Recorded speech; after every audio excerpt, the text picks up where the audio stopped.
नमस्कार दोस्तों, आज मैं आपको बैसाख रविवार व्रत में सुनी जाने वाली आँख सींचने की कहानी सुनाने जा रही हूँ। प्रेम से बोलिए विष्णु भगवान की जय हो, बैसाख मास की जय हो, सूरज भगवान की जय हो। एक राजा की दो रानियां थीं। राजा की बड़ी रानी कुछ नहीं करती और छोटी रानी बैसाख स्नान व पूजा करती थी।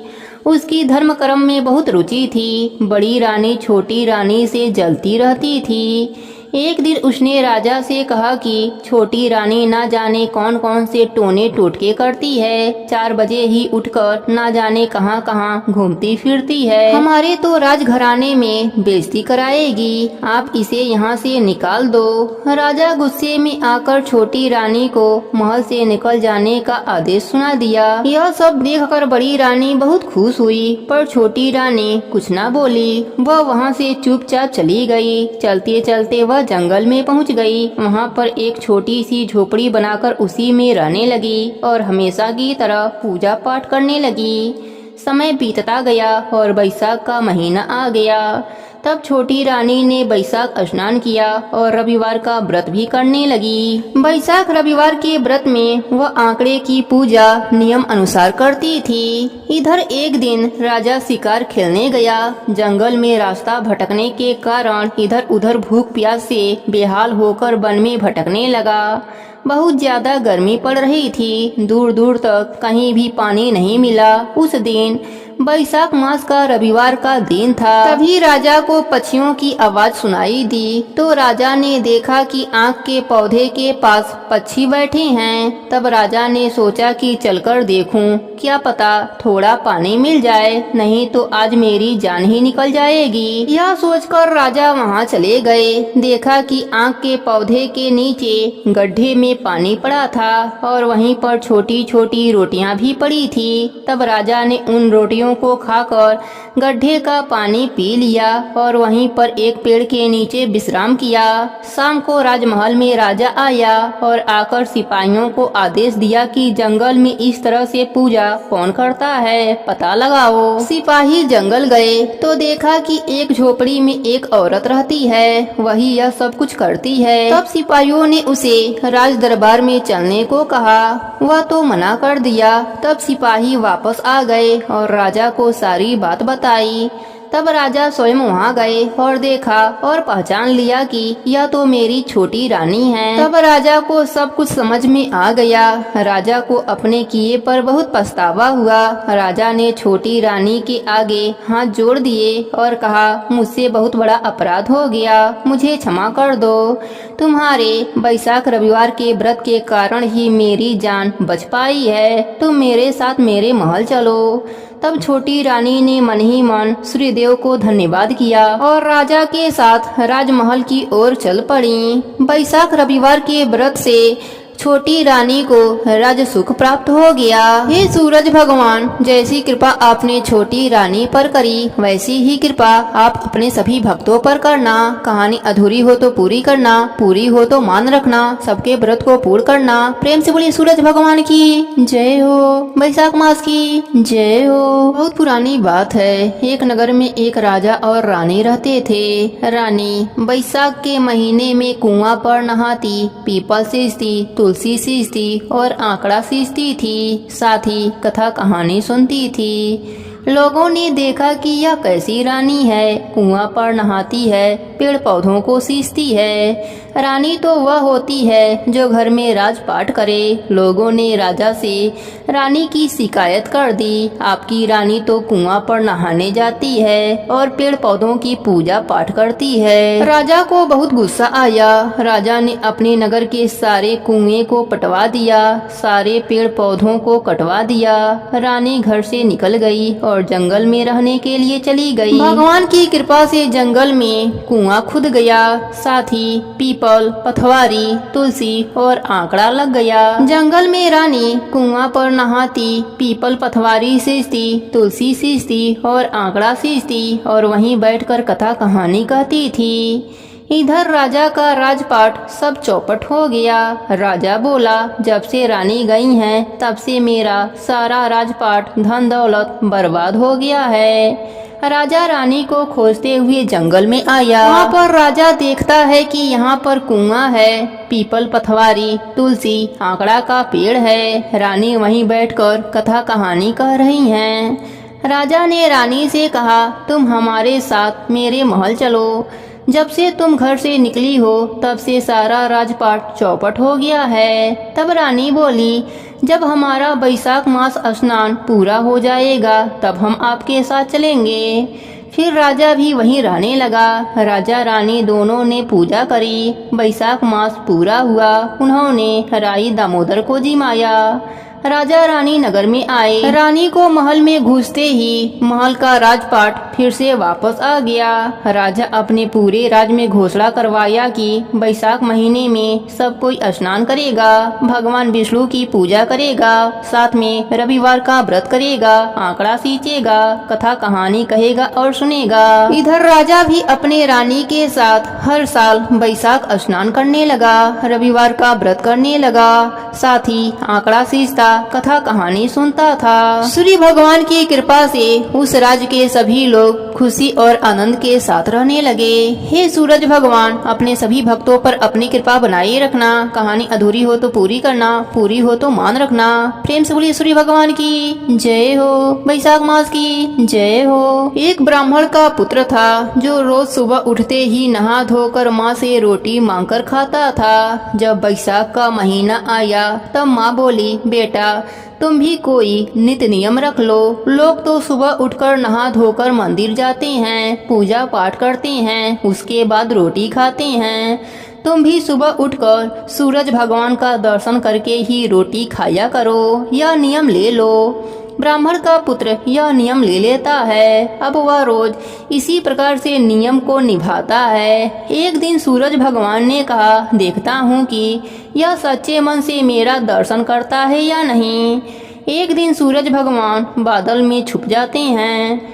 वह सूरज भगवान का दर्शन करने के लिए जंगल में निकल जाता है और सूरज भगवान को ढूंढते ढूंढते शाम हो जाती है। उधर चार चोर चोरी करके जंगल में बंटवारा करने के लिए रुक जाते हैं। सूरज भगवान सोचते हैं कि यह तो मेरा सच्चा भक्त है, पूरा दिन निकल गया, यह भूखा प्यासा रह गया।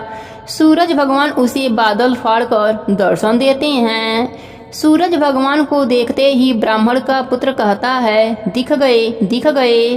उधर चारों चोर चौंक जाते हैं। इस लड़के ने धन बांटते हुए देख लिया है। चोर उसे बुलाते हैं और कहते हैं, तुमने क्या देखा?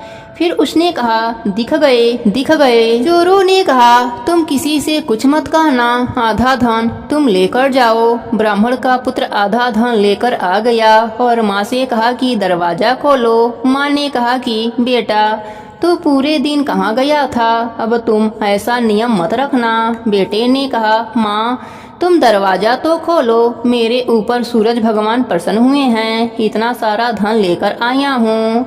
उसकी माँ धन देखकर सूरज भगवान की जयकारा लगाने लगी। जब नियम रखना हो तो ब्राह्मण के पुत्र जैसा नियम रखना। हे सूरज भगवान, जैसे आपने उन पर अपनी कृपा करी वैसे ही आप अपने सभी भक्तों पर अपनी कृपा बनाए रखना। प्रेम से बोलिए सूरज भगवान की जय हो, बैसाख मास की जय हो। इस समय की बात है, भगवान सूर्यदेव का दरबार सजा हुआ था। तब एक दासी बस भगवान से पूछा कि हे प्रभु, मैं आपको कैसी लगती हूँ? भगवान तो अपने सभी भक्तों का मान रखते हैं। उन्होंने उत्तर दिया, तुम मुझे एकदम शक्कर जैसी लगती हो। तो फिर राणा देव जी भी वहीं बैठी थीं। इस बात को सुनकर उन्होंने पूछा, हे प्रभु, मैं आपको कैसी लगती हूँ? तो प्रभु ने जवाब दिया, एकदम नमक जैसा। बस इस बात को सुनकर राणा देव जी क्रोधित हो गईं और वह भगवान से रूठ गईं। भगवान ने सोचा, राणा देव जी नहीं बोल रही हैं, कुछ तो करना पड़ेगा। इनके हट के आगे तो सभी नतमस्तक हो जाते हैं। उन्होंने अपनी माँ से कहा, माँ आज भोजन में नमक मत डालना। और ऐसा ही हुआ। जब भोजन बनकर तैयार हो गया, 3 थाल परोसा गया। सूरज भगवान ने भोजन करना शुरू कर दिया, पर राणा देव नहीं जिम रही थीं। भगवान ने पूछा, आप भोजन क्यों नहीं कर रही हैं?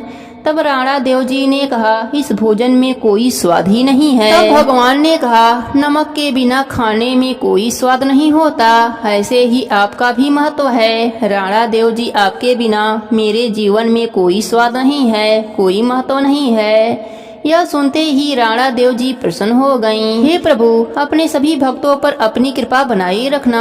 प्रेम से बोली सूरज भगवान की जय हो, वैशाख मास की जय हो। अब सुनते हैं नित्य नियम और व्रत को पूर्ण करने वाले गणेश भगवान की कहानी। प्रेम से बोली गणेश भगवान की जय हो। दोस्तों, यह आडंबर दिखावा तो केवल संसार को रिझा सकता है, परंतु प्रभु के लिए तो सच्ची भक्ति, सच्चा प्रेम चाहिए। चाहे भगवान को हम किसी भी रूप में पूज लें, भगवान हमारे प्रेम में बंधकर उसी रूप में खींचे चले आते हैं। ऐसा ही हुआ सुमित्रा के साथ। सुमित्रा और उसका पति गांव में एक मकान में रहा करते थे। दोनों ही गणेश भगवान की पूजा पाठ भक्ति भाव से किया करते थे। सुमित्रा की कोई संतान न होने के कारण उन्होंने गणेश भगवान को ही अपना पुत्र मान लिया था और सुमित्रा ने उनका नाम विनायक रखा था। प्रभु की भक्ति, सेवा, खिलाना पिलाना, सुलाना बालक की तरह ही किया करती थी। उनसे कोई भी उनके संतान के बारे में पूछता तो वह गणेश भगवान को ही अपना पुत्र बताया करती थी। सुमित्रा हर गणेश चतुर्थी का व्रत करती थी। गणेश भगवान को अपने पुत्र के समान प्रेम करती थी और भोग लगाती थी। भगवान भी सुमित्रा के पुत्र पास में बढ़ते जा रहे थे। एक दिन गणेश चतुर्थी पर प्रभु ने भी अपना प्रेम का परिचय देते हुए सुमित्रा के द्वारा बनाई गई खीर का भोग खा लिया। जब पात्र को खाली देखा तो सुमित्रा की आंखों से आंसू झरझर बहने लगा। वे कहने लगी, आज तो मेरा बच्चा बहुत भूखा है। आज मेरे बालक को बहुत जोरों से भूख लगी है। पूरा पात्र खाली है। आप चिंता मत कीजिए। आपको खीर इतनी पसंद आई है तो मैं रोज आपके लिए खीर बना दिया करूंगी। ऐसा कहकर अब सुमित्रा रोज खीर बनाती और प्रभु को भोग लगाती। ऐसे ही समय बीतता चला गया और प्रभु ने सुमित्रा को मां बनने का सौभाग्य प्रदान किया। अब सुमित्रा अपने आप को दो पुत्रों की मां बताती, बड़ा विनायक और छोटा वैभव। समय के साथ वैभव बड़ा हो गया। माँ ने उसको खूब पढ़ाया लिखाया, उसकी शादी करा दी। शादी के बाद वैभव के पिता स्वर्ग सिधार गए। अब सुमित्रा बहू बेटे के साथ रहने लगी। वैभव का मन गांव में नहीं लगता था। उसकी नौकरी कलकत्ता में लग गई। वैभव को गांव छोड़कर जाने का एक अच्छा बहाना मिल गया। उसने अपनी पत्नी के साथ कलकत्ता जाने का निश्चय कर लिया। सुमित्रा ने उसे बहुत समझाया कि वह बुढ़ापे में अकेली रह जाएगी, पर वैभव ने जाने का मन बना लिया था और वह कलकत्ता चला गया। ऐसे ही 5 वर्ष का समय बीत गया। सुमित्रा की अब उम्र हो चली थी। उसका स्वास्थ्य भी ठीक नहीं रहता था, पर उसने गणेश भगवान की भक्ति करनी नहीं छोड़ी थी। उम्र के साथ साथ शरीर थकने लगा। परिश्रम भी सुमित्रा के बस की नहीं रह गई। पुत्र विनायक से यह सब देखा नहीं जा रहा था कि मेरी माँ अब कैसे ढलती जा रही है, बीमार रहने लगी है। वह वैभव के हम उम्र बनकर कलकत्ता जा पहुँचे और वैभव से मिले। वैभव ने उनका परिचय पूछा तो भगवान ने कहा, वैभव, तुमने मुझे पहले नहीं देखा है। मैं तुम्हारे ही गांव का हूँ। मुझे तुम अपना बड़ा भाई समझो। मेरा नाम विनायक है। वैभव, तुम्हारी माँ बहुत बीमार हैं। उन्हें इस समय तुम्हारी जरूरत है। वैभव, तुम अपनी माँ के पास चले जाओ। देखो विनायक, मुझे काम करने दो। मुझे बार बार छुट्टी नहीं मिलती। जब छुट्टी मिलेगी तब चला जाऊंगा। ऐसा कहकर वैभव ने विनायक जी की बात टाल दी। उधर सुमित्रा की तबीयत खराब होती चली गई। गणेश चतुर्थी का दिन आ गया। सुमित्रा का व्रत था। वह बहुत परेशान थी कि कैसे व्रत होगा, कैसे खीर बनेगी और कैसे मैं अपने पुत्र को भोग लगा पाऊंगी। वह बिस्तर पर पड़ी पड़ी सोचने लगी कि आज तो मेरा पुत्र भूखा ही रह जाएगा। विनायक ने सोचा, माँ ने तो अपने प्रेम का परिचय पूरा जीवन ही दिया है, अब मेरी बारी है। अब गणेश जी एक सुंदर युवक का रूप धारण करके सुमित्रा के घर पहुँचे और आवाज लगाने लगे, अरे कोई घर में है क्या? जरा थोड़ा सा पानी पिला दो। सुमित्रा ने अंदर से आवाज मारी, बेटा कौन है, अंदर ही आ जाओ, मैं बहुत बीमार हूँ, मैं स्वयं भी पानी नहीं पी सकती, आओ अंदर आकर स्वयं ही पानी पी लो। गणेश भगवान अंदर आए और बोले, बुढ़िया माई, यह लकड़ी का गट्ठर कहाँ रख दूं, तो फिर थोड़ा सा पानी भी पी लूंगा और सुस्ता भी लूंगा।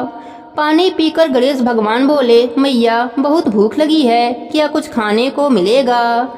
मैया बोली, बेटा क्या नाम है तुम्हारा। भगवान ने कहा, मेरा नाम तो विनायक है। मैया बोली, अरे वाह, मेरे पुत्र का नाम भी विनायक है। विनायक सुनो, इस समय घर में भोजन के नाम पर कुछ भी नहीं है, थोड़ा सा चावल और चीनी ले लो, दूध ला लो और मटकी में डालकर जरा सा खीर बना लो। मेरे बेटे विनायक का व्रत है, उनको भोग लगाना है, जरा खीर बनाकर उन्हें भी भोग लगा दो और तुम भी खा लो। मैं उठ नहीं सकती, मैं बहुत बीमार हूँ, बस मेरा इतना सा कार्य कर दो। विनायक ने कहा, माँ इतना सा कार्य क्यों, मैं तो जब तक आपके पास रहूंगा जब तक आप ठीक नहीं हो जाती। अब भगवान एक बालक का रूप लेकर सुमित्रा के घर पर रहने लगे और दिन रात अपने माता की सेवा करने लगे। धीरे धीरे सुमित्रा का स्वास्थ्य ठीक हो गया। अब एक दिन विनायक जी बोले, माँ अब तुम बिल्कुल ठीक हो गई हो, अब मुझे जाना चाहिए। प्रेम भी और आशीर्वाद भी है कि आप जब तक जियोगी स्वस्थ रहोगी, आपको कोई कष्ट कोई बीमारी नहीं छुएगा, आपके पास नौकर चाकर धन्य धान सब कुछ होगा, आपको किसी के भी सहारे रहने की आवश्यकता नहीं पड़ेगी। सुमित्रा रोने लगी और बोली, बेटा विनायक आप जा रहे हो तो कब आओगे, आपको जाने देने का मन नहीं कर रहा। माँ आप जब याद करोगी तो मैं आ जाऊंगा। यह कह के गणेश भगवान घर से विदा होने लगे। वह आगे आगे चलते जा रहे हैं और पीछे पीछे सुमित्रा का घर धन धान से भरता जा रहा था। विनायक के जाने के बाद सुमित्रा ज्यों ही अपने घर की तरफ पलटी तो देखा घर के स्थान पर महल बन गया है, धन धान से परिपूर्ण हो गया है। सुमित्रा को समझते देर न लगी कि इतने दिन से जो घर में रह रहा था वह और कोई नहीं स्वयं उसके पुत्र विनायक जी थे। वह भागी भागी घर के मंदिर में गई तो देखा प्रभु ने चरण चिन्ह मंदिर में छोड़ दिए हैं। वह चरण चिन्हों को पकड़कर खूब रोई और कहने लगी, हे प्रभु जिनके दर्शन पाने के लिए जीवन भर ललाहित रही, आज उन्हीं से अपनी सेवा कराई। जिस पुत्र को लाड करने के लिए बेचैन रहती थी, आज उसी पुत्र से मैंने अपनी सेवा कराई। भगवान ने सुमित्रा को सपने में दर्शन दिया और कहा, माँ यह सारा धन्य धान आपके लिए है, मैं इसी तरह पुत्र की भांति आपसे मिलने आता रहूंगा। आप अपना जीवन यापन अच्छे से कीजिए और आप मरने के बाद मेरे साथ मेरे लोक में वास करेंगी। इतना कहकर गणेश भगवान अंतर ध्यान हो गए। अब सुमित्रा दान धर्म का खूब कार्य करती। पूरा गांव सुमित्रा का था और सुमित्रा पूरे गांव की हो गई। हे गणेश जी महाराज, जैसी कृपा आपने सुमित्रा पर करी वैसी ही कृपा आप अपने सभी भक्तों पर करना। सबके व्रत को पूर्ण करना। कहानी अधूरी हो तो पूरी करना, पूरी हो तो मान रखना। प्रेम से बोलिए गणेश भगवान की जय हो।